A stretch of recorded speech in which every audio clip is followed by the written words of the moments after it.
if you forget your bloody manners, they'll serve your head up for you. An Englishman learns the ins and outs of being a samurai, and he didn't even have to watch a single episode of anime to do it. You are now samurai. John Blackthorn goes to Japan to find riches and instead becomes a player in the local intrigue over who becomes Shogun.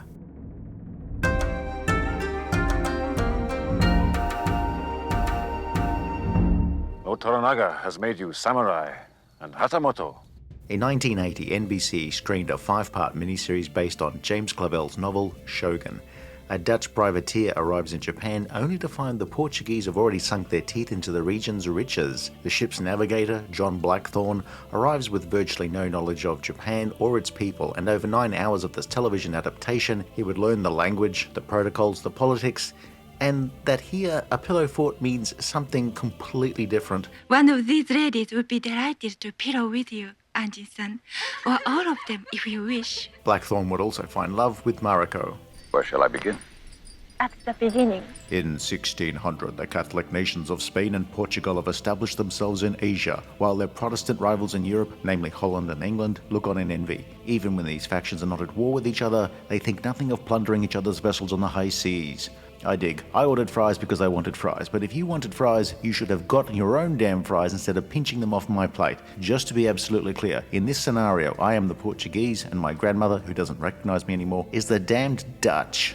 Thank you, you black-eyed son of a whore! One Dutch vessel, the Erasmus, had evaded the Spanish and Portuguese, and through luck and good seamen, ship has made the perilous 2-year journey from Europe around Cape Horn and finally to the Japans. If they can just get through this massive storm, that is.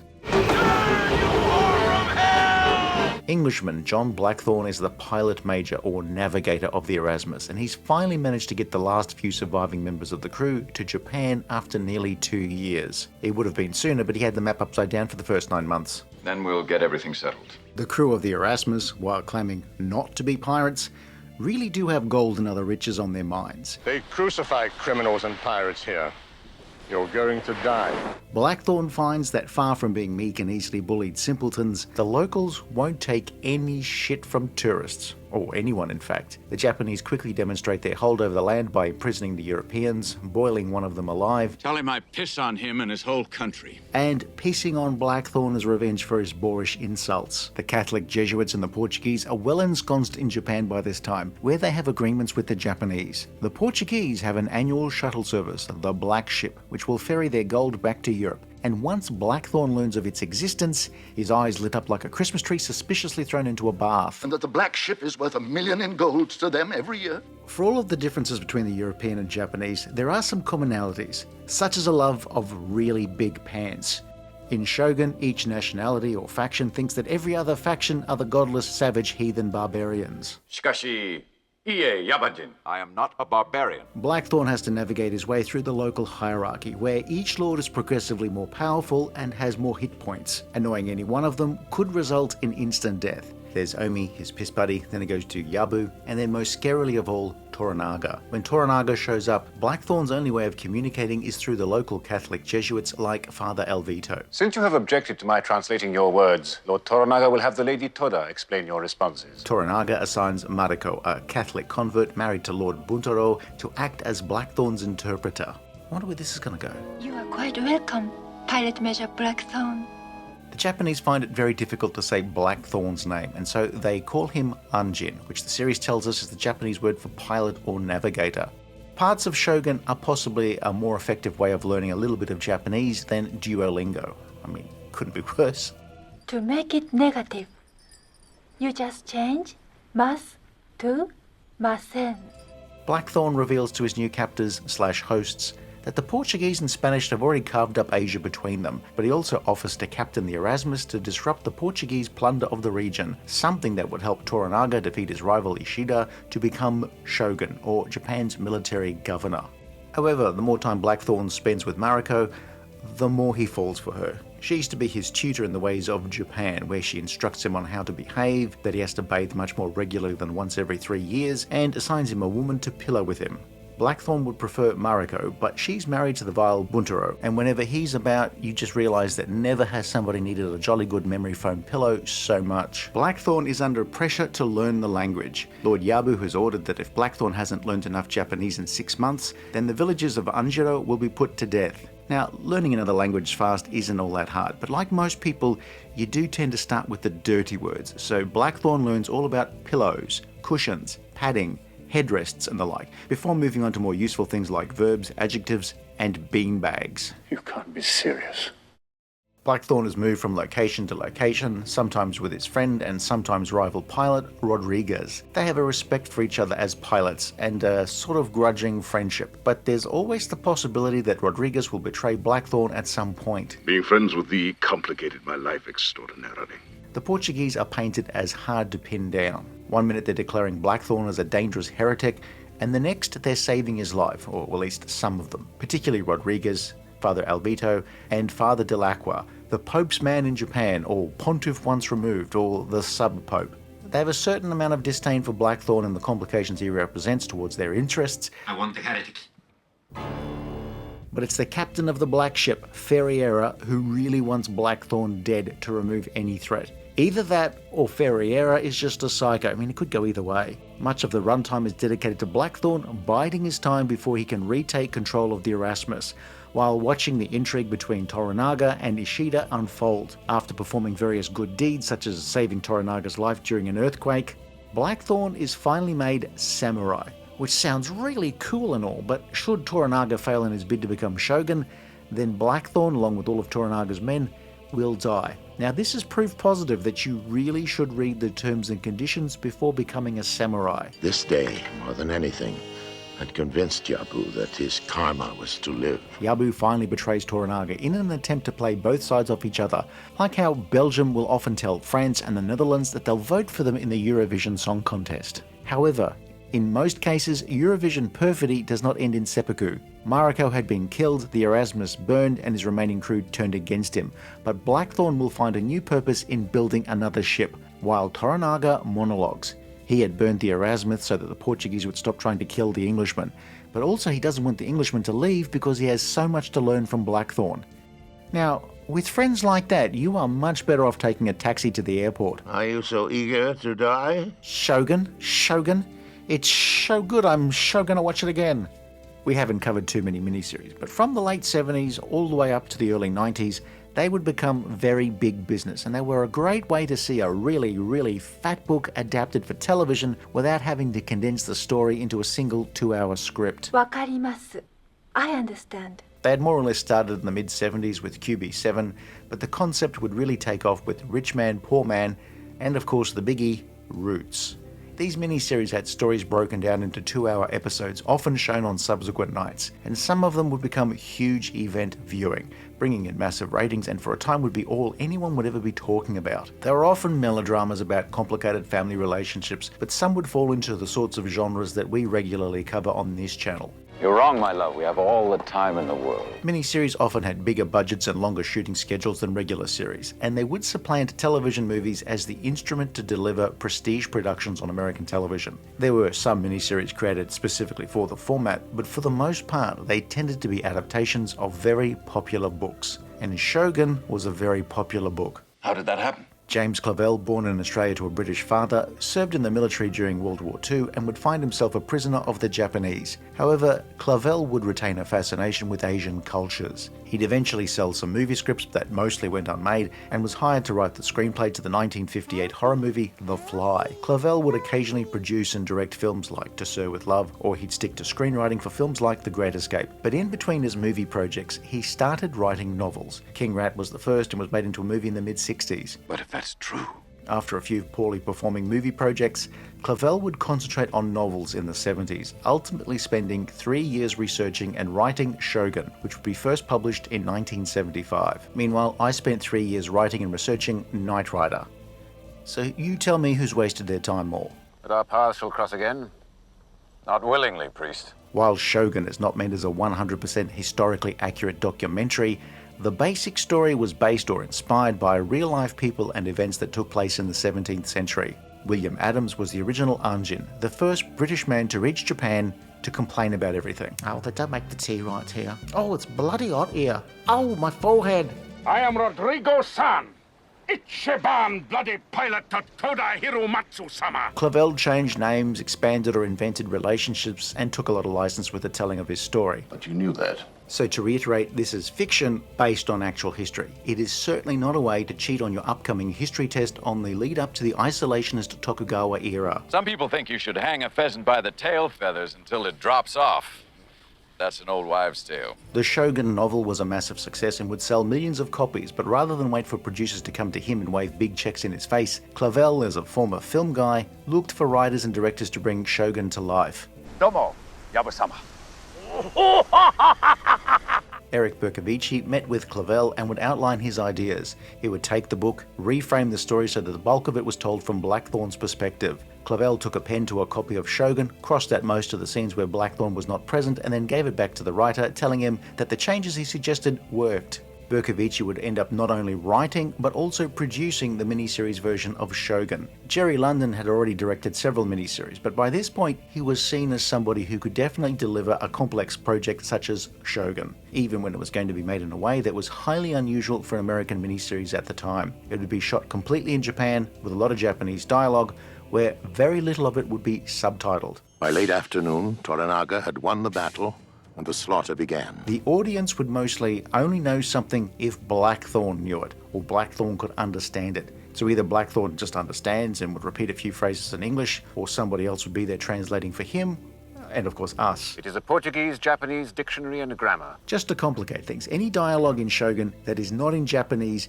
is heard in English, but it's probably meant to be Portuguese, apart from a bit of Spanish and then a bit of Dutch. All of this would probably have been far less confusing if they just spoke Esperanto. That does not make sense. The narrator would translate some Japanese lines, and that narrator was the most narratey of all narrators, Orson Welles, who obviously found a break in his grueling schedule of flubbing lines on wine commercials. Who dares to accuse me? Yabu demanded. Clavell's ideal John Blackthorn was Sean Connery, but sanity prevailed and we were spared the image of Connery singing a she shanty. Fare thee well, O you Barbary merchants. Fare thee well to the Spanish blockade. One story was that Connery had turned down the project after having had a bad experience filming You Only Live Twice in the 1960s. Other British stars were approached but were either too busy or not wanting to go to Japan for 6 months or not wanting to do television. Clavell really wanted a British actor, but there was pressure to cast a name in the lead role. Like hell, a bath will make you foul sick. Richard Chamberlain had started in television, and though he'd done some big features in the 70s, he was still happily taking on television projects. And he went after the role in Shogun. You'd never mistake his accent for British, but with a beard, he looked like somebody from the 1600s, at least somebody from the 1600s imagined in the very late 70s. Is this usual? Or if you were an ABBA fan who'd never seen Dr. Kildare, you might ask him to autograph your vinyl copy of ABBA's greatest hits. What? While James Clavell was not initially pleased with his casting, he would later admit that Richard Chamberlain was marvellous in the role.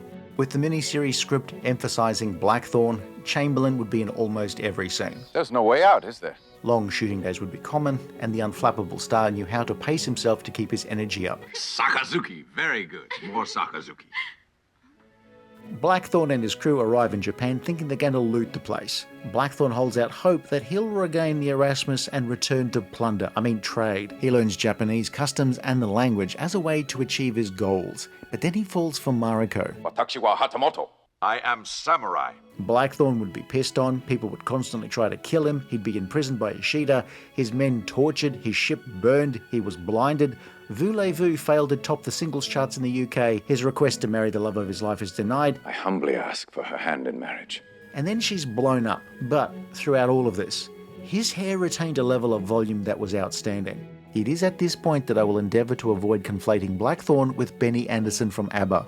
I'm a fool. While the British and American cast were under contract for the entire project, the Japanese actors were often hired as day players as a budgetary measure, and as such, filming on Shogun would have to fit in around any other work. Toshiro Mifune was the biggest Japanese star in the project, where once you got him in costume, he would stay in character the entire time. He would not greet his castmates when he arrived on set, and he would just often sit there growling. I dig. I once went to a method dentist who was starring in a local amateur dramatic society production of Marathon Man. He would stay in character the whole time, and he used to rehearse his scenes with me while he was actually supposed to be giving me a filling, which on the whole was rather weird since he was supposed to be playing the Dustin Hoffman character. Our customs are different from yours. The actress that was originally cast as Mariko dropped out at the last minute. The production shot any scenes that didn't feature Mariko, but eventually they would reach a point where they needed a new Mariko. How much time? Not enough. But eventually they would reach a point where they needed the lead actress. The problem was almost none of the available actresses in Japan could speak much English. Yoko Shimada could speak English better than most of the candidates and was eventually cast. Most of her dialogue is whispered, and a lot of it would be looped by Shimada during post-production. Berkovici's son was hired as a voice coach, and he would work with Shimada to find out what she could and couldn't say, and the script would be tailored appropriately. And anything she couldn't say on set would be redubbed in post-production. I cannot think or say what might be thought or said. Others may tell Blackthorn how he should behave in Japan, but it's Mariko who explains why. Please do not look at me like that, Anjin-san. For a time she will deflect his constant declarations of love, feelings that she does reciprocate, but she is stuck with this bozo Buntaro. She will finally stand up to her bully of a husband, and later on she will not pretend to hide her love for Blackthorn. The one thing we do not have is privacy. Aside from the star, the rest of the European characters were cast in London, with people who mainly worked in the British industry, such as the Erasmus crew or the Portuguese. Perhaps he can even buy you too. Watch your words. Rhys Davies got his first major break in an American production playing Rodrigues, where he would attempt to steal every scene he was in. That's froth on my life's wake. Rodrigues, of course, was a larger-than-life character, and so we include scientific proof. George Innes appeared as Dutch crewman Vink, Vladek Chabal as Ferriera, Oh, curse you. English! Alan Bedell as Father Delacqua, and Damien Thomas as Alvito. I mean, I know this guy's voice from somewhere, but I didn't realise he was this guy. Now that is range. I still wanted to hear it from you. And Michael Hordern appeared as a doomed friar, which I have learned is not what happens when your warranty claim on your air fryer is denied. Lord Yabu says that none of these manure eaters deserves the blade. For a story about a clash of cultures, making Shogun had its own culture clash between the American crew and the Japanese crew.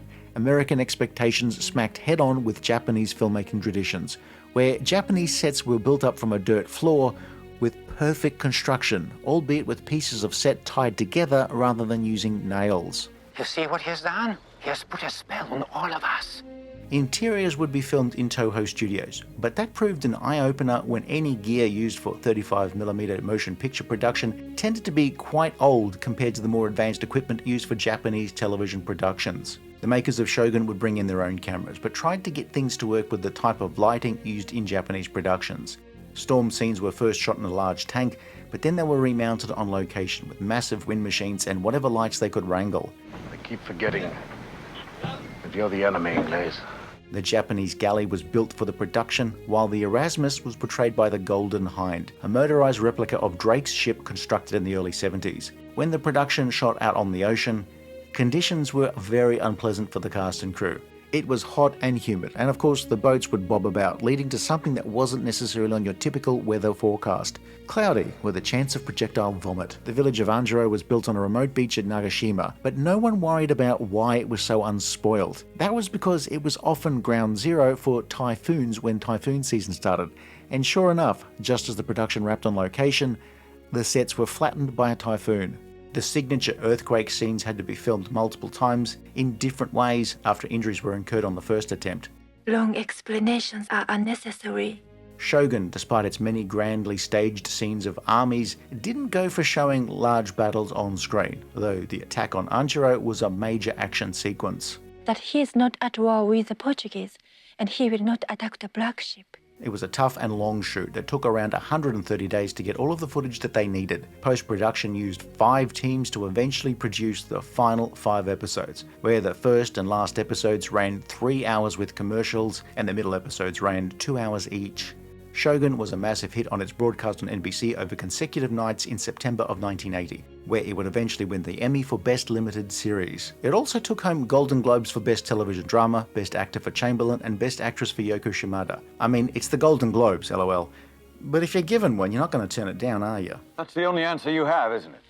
Shogun did a lot of things that were not usual on US television, such as not being utterly condescending to other cultures. It is one of the earliest depictions of Japanese culture on American television that wasn't either dismissive or patronizing, which is exactly what critics said about my guide to using Windows 11. Shogun also pushed the envelope of what could be shown on NBC in a drama set in feudal Japan. You didn't see all that many people being pissed on in primetime, and there certainly hadn't been so many decapitations since that banned episode of The Mary Tyler Moore Show. This was a Japan that hadn't been seen much at all in Western media, a Japan before the arrival of cement, anime, and fax machines.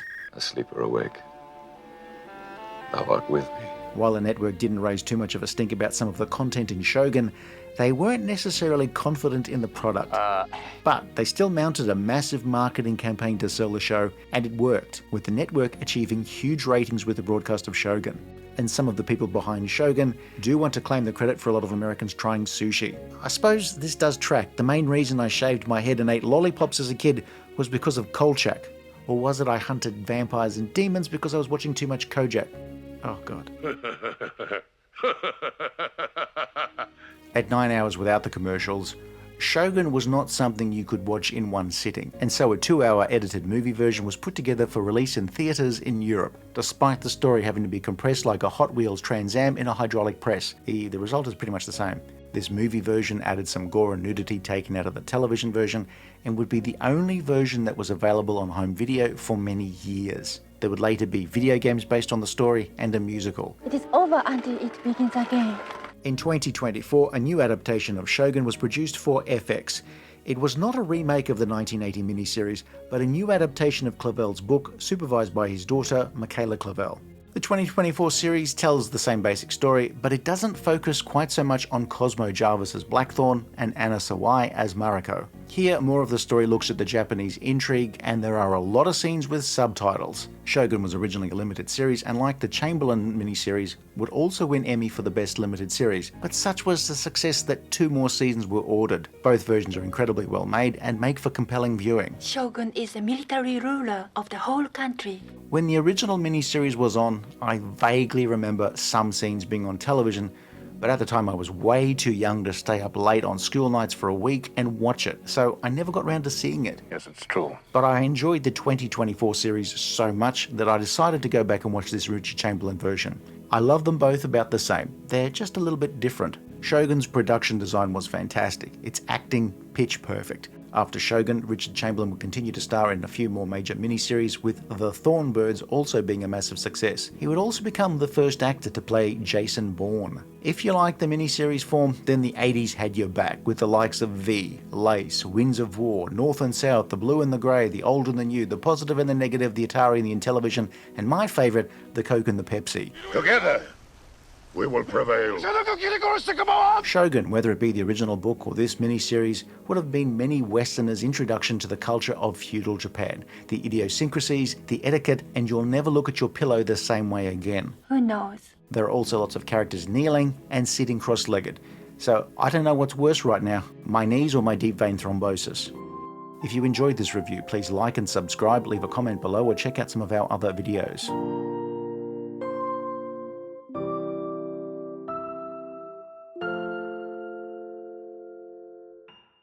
Speak no more. I would put my fingers to the lips to silence thee.